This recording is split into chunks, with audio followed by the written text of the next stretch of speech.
Hey everyone, welcome back to my channel. I hope you all are doing well. Today I'm going to discuss a topic which is impact of politics on educational institutions. So let's start with the introduction. So first of all, what is politics? Politics is derived from Greek word polis, which means city states. So in ancient Greece, whatever concerned city states was politics. But in modern time, whatever concern modern state is politics. Politics को हम कह सकते हैं कि ये एक activity है जिससे लोग अपने रूल्स को बनाते हैं, प्रिजर्व करते हैं और अमेंड करते हैं ताकि वो एक स्मूथ वे में लाइफ को जी सके। एरिस्टोटल के अकॉर्डिंग पॉलिटिक्स एक नोबल एक्टिविटी है जिसमें लोग अपने रूल्स को डिसाइड करते हैं इन विच दे लीव और गोल्स तैयार करते हैं जिसको वो फुलफ़िल करना चाहते हैं। आज के टाइम पे पॉलिटिक्स का मीनिंग है एक्शन ऑफ गवर्नमेंट। जो भी हमारी सरकार एक्शन लेती है कानून बनाने में और उसको एग्जीक्यूट करने में, वो पॉलिटिक्स है। पॉलिसी बनाना और उसका इम्प्लीमेंट करना पॉलिटिक्स है। पॉलिटिकल पार्टीज़ जो भी एक्शन लेती है अपने पावर को बनाए रखने के लिए, वो पॉलिटिक्स है। Then next, concept of education. So जब हम एजुकेशन की बात करते हैं तो इसका मतलब सिर्फ नॉलेज गेन करना नहीं है, बल्कि एजुकेशन एक ऐसा टूल है जो लोगों को नॉलेज, स्किल, वैल्यूज़, टेक्निक और इन्फॉर्मेशन प्रोवाइड करता है। It talks about how to develop, how to form and regulate the attitudes, abilities of the person. ऐसा बिहेवियर हो जो सोसाइटी के लिए एक्सेप्टेबल हो, जिसमें पॉजिटिव वैल्यू हो और जो सोसाइटी में अपना अंश कंट्रीब्यूट कर सके।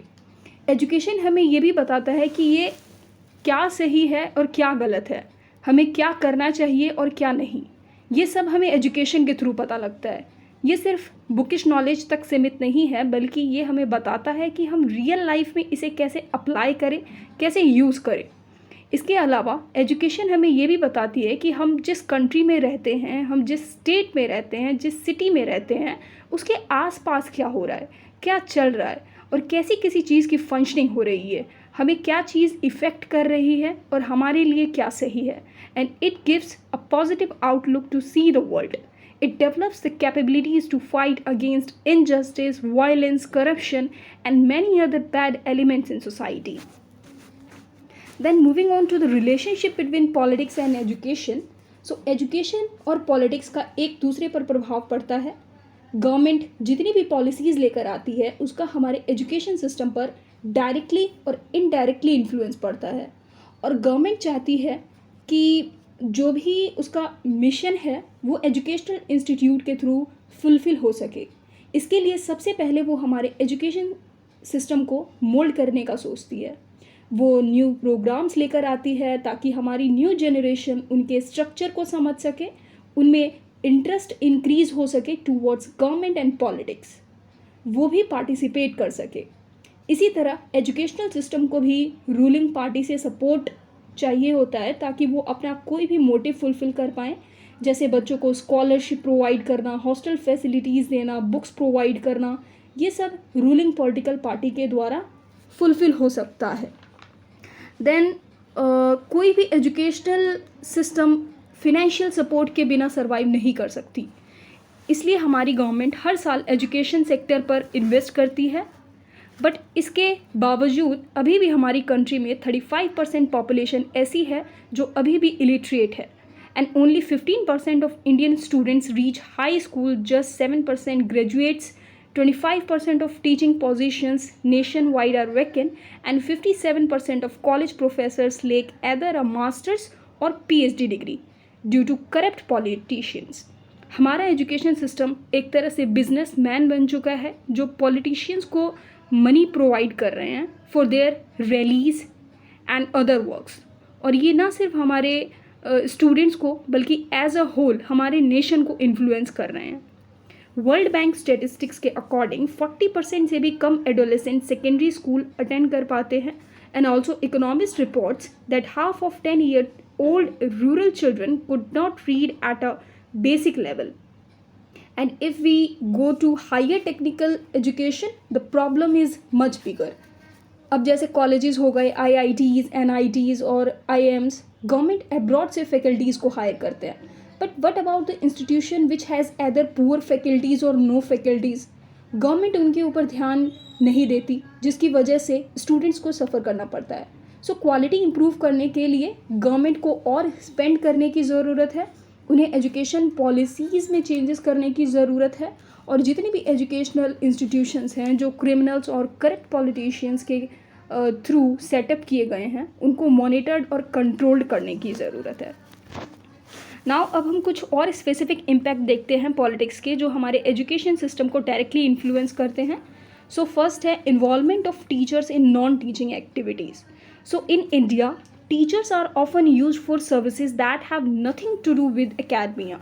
कभी कभी हम देखते हैं कि टीचर्स किस तरह इलेक्शन प्रोसेस में इन्वॉल्व होती है या सेंसस की डाटा कलेक्ट करने में इन्वॉल्व होती है, बट टीचर्स को ही क्यों चूज़ करते हैं इन कामों के लिए? वो दूसरे लोगों को ट्रेन क्यों नहीं करते? ये ना सिर्फ टीचिंग लर्निंग पर इफेक्ट डालता है, but also impacts upon quality education through poor results, and it keep teachers away from school and affecting there primary duty.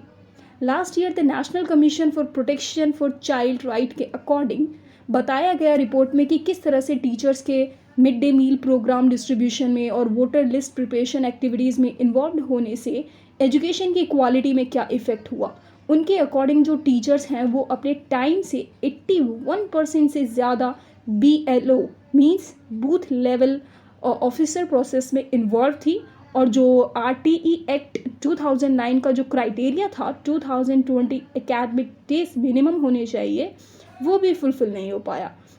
So government को इस चीज़ के ऊपर ध्यान देने की ज़रूरत है कि टीचर्स के ऊपर और चीज़ों का बर्डन ना हो और वो सिर्फ हमारे बच्चों को पर ध्यान सेंटर्ड कर सके। Then next, nepotism.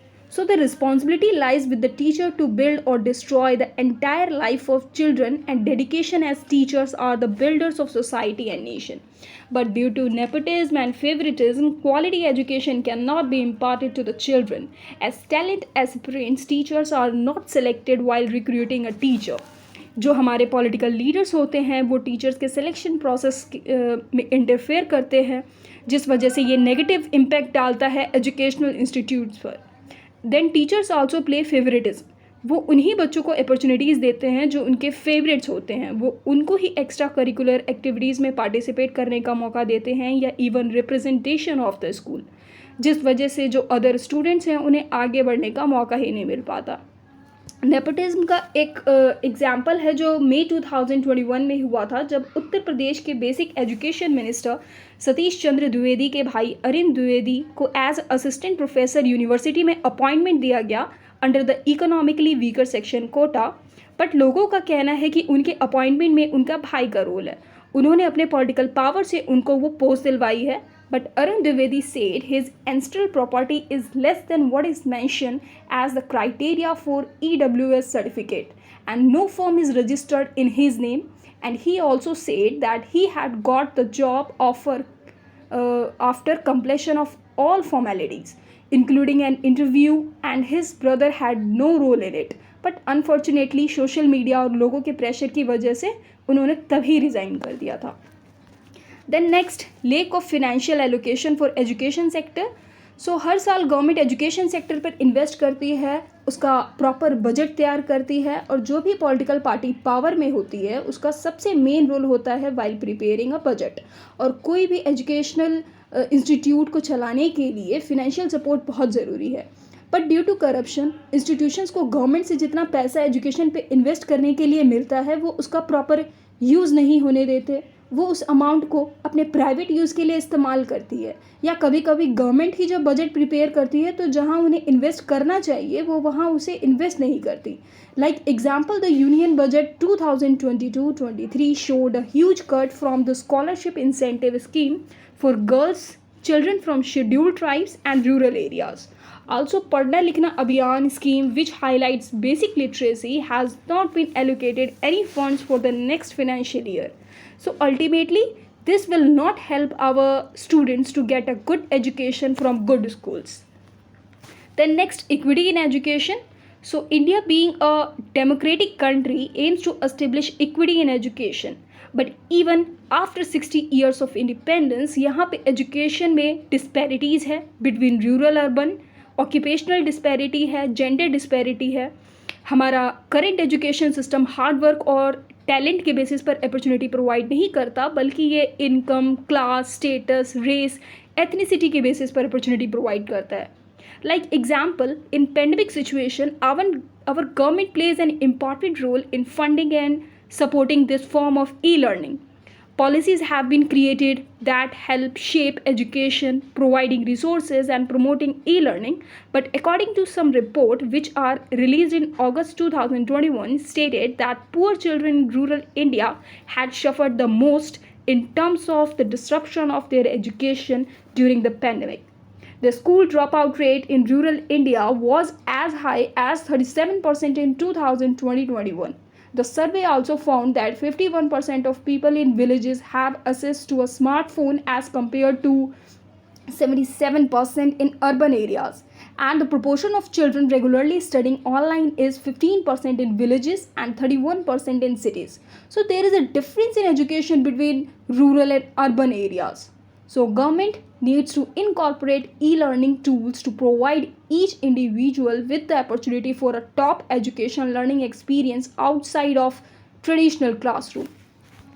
Then next, the scale of socio-political activism permitted to students and staff. So one of the most politicized aspect of education is the freedom given to students and staff within the country to discuss political issues outside their educational institutions campus.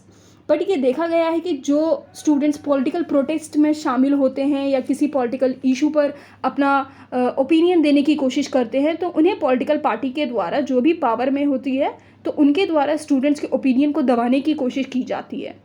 इसका एक example है जो 2016 में JNU के student union के president Kanhaiya Kumar के साथ हुआ था।